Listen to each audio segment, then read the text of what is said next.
श्री सदगुरु महाराज की जय। बंदों गुरुपद कंज कृपा सिंधु नर रूप हरि महामोहतम पुंज जासो वचन रवि करनी कर। मेरा मुझ में कुछ नहीं, जो कुछ है सब तोर, तेरा तुझको सौंप के क्या लागेगा मोर। हे गुरु, संत में ही उपदेशामृत। गुरु महाराज का प्रवचन का 30वां प्रवचन। स्वावलंबी बनो प्यारे लोगों, आवश्यकता की जितनी बातें होनी चाहिए उतनी बातें संत सेवी जी और शाही स्वामी जी के प्रवचन में हो चुकी। मैं कहता हूँ, यहाँ बड़ी सभा को करके फायदा क्या है। इस बड़ी सभा में सभी प्रकार के लोग आते हैं, गरीब भी आते हैं और अमीर भी आते हैं। इसमें किसी धर्म को मना नहीं है, सभी धर्म के लोग ही तो सो भी संभव है। यहाँ किसी के से नहीं कहा जाता है कि आप नहीं आइए। जो लोग कम समझ के हैं वे बराबर सत्संग करते करते उस तरह समझदार हो जाते हैं कि धर्म के संबंध में जो जानने योग्य धर्म का सार तत्व है उसको जान जाते हैं। क्या राजनीति इसका विरोध करेगी? नहीं करेगी। एक तो गुरु को मानो, दूसरी बात सत्य बोलो, मेरी तीसरी बात ईश्वर का भक्त बनो, चौथी बात हिंसा से जो भोजन प्राप्त हो वह भोजन मत करो, और पांचवी बात सब संतों के वचनों का जो मेल हो उसको अवश्य मानो। अभी के प्रवचन में मेल मिलाया गया है। कबीर साहब और गुरु नानक साहब के वचन में बड़ा मेल है। अभी जिक्र फिक्र की बात भी संत सेवी जी कह रहे थे।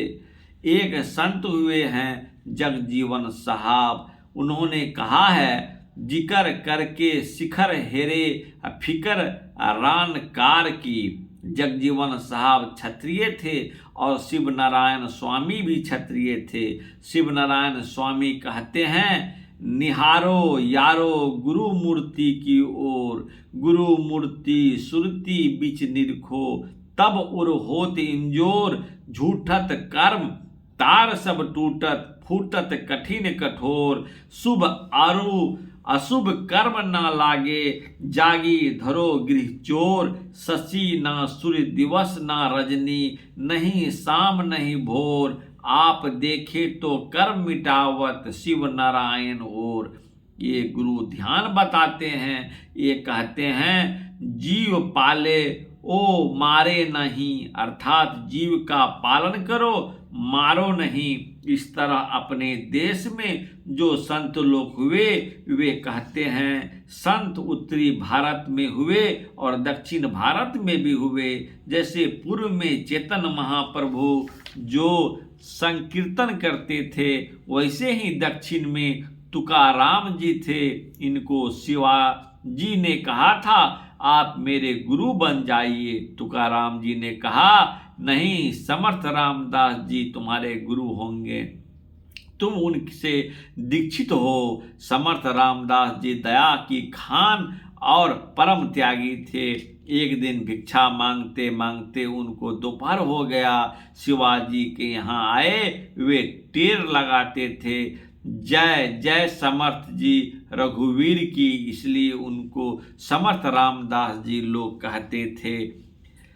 शिवाजी ने भिक्षा के रूप में कागज पर लिख कर दिया, समस्त राज गुरु महाराज को दान। यह लिखकर कागज समर्थ रामदास जी के झोले में रख दिया और कहा कि लीजिए यह भिक्षा, हमारे पास अब कुछ नहीं है। समर्थ रामदास जी ने कहा, शिवा, कागज से पेट नहीं भरता, भोजन लाओ। इस तरह दोनों गुरु शिष्य में बड़ी बड़ी बातें हुई। संत मत के में गुरु की बड़ी महिमा है। मैं कहता हूँ, सब धरती कागज करो, लेखनी सब बन रहा है, 7 समुद्र की मसी करो, गुरु गुण लिखाना जाए। यह कबीर साहब की वचन है। एक दिन समर्थ रामदास जी कुछ चेलों के साथ चेले आ रहे थे। चेलों ने कहा, हम लोगों को भूख लग गई है। समर्थ रामदास जी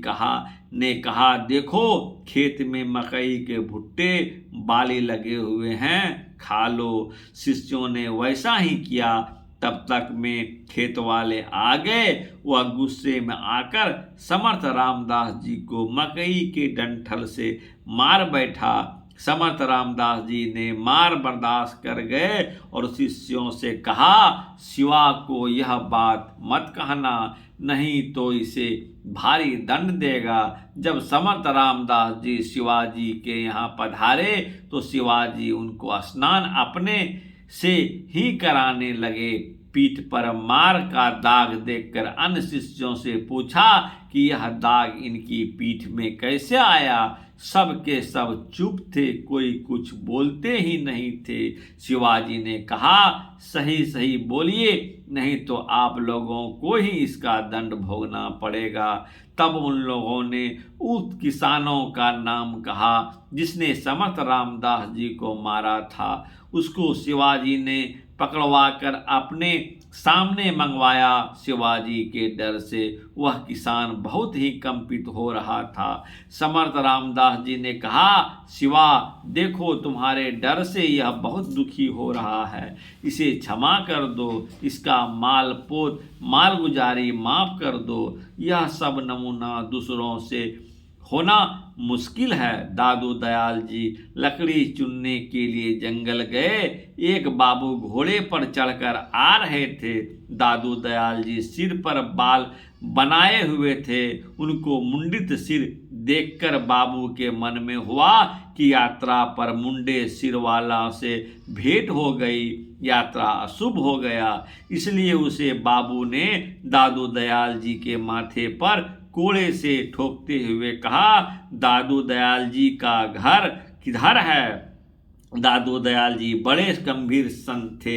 उन्होंने कहा कि थोड़ी दूर पर गांव है, वहां पूछ लेने पर आपको उनका पता मिल जाएगा। वे बाबू दादू दयाल के आश्रम पहुंचे। पीछे दादू दयाल जी भी वहां पहुंचकर जब अपने सिंहासन पर पधारे तो वे बाबू बहुत घबरा गए और मन में सोचने लगे कि मैंने इन्हीं के माथे पर कोड़ा लगाया था। दादू दयाल जी ने कहा कि घबराइए नहीं, चिंता की कोई बात नहीं है।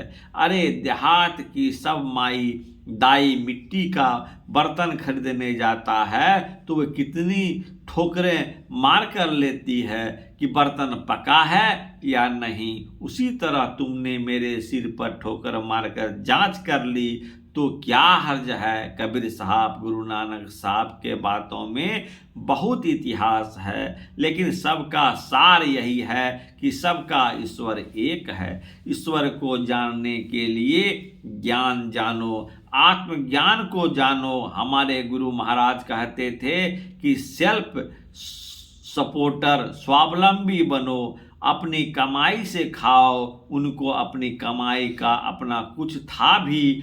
एक बार उनके सिरहाने से एक बिच्छू निकला। साधु संतों की बड़ी बात है। हम राजनीतिक में कभी पड़े नहीं। जहाँ सदाचार का पालन होगा वहाँ राजनीति आप ही अच्छी हो जाएगी। संत मत के राजनीति का कोई ठोकर नहीं लगती।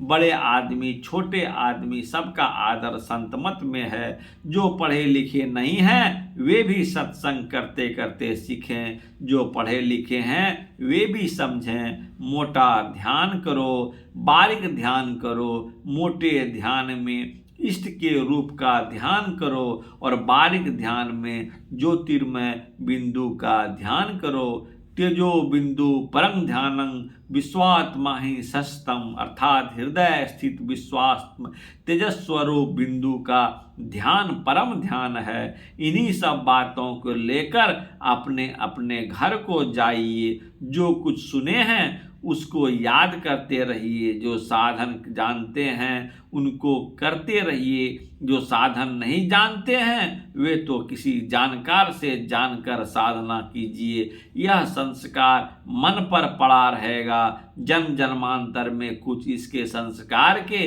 परिणाम स्वरूप पहले जीव मुक्ति और फिर विदेह मुक्ति होगी।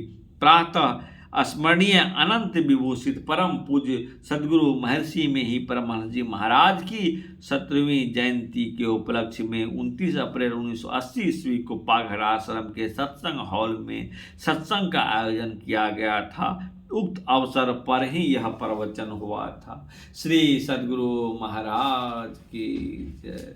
हे गुरु आरती।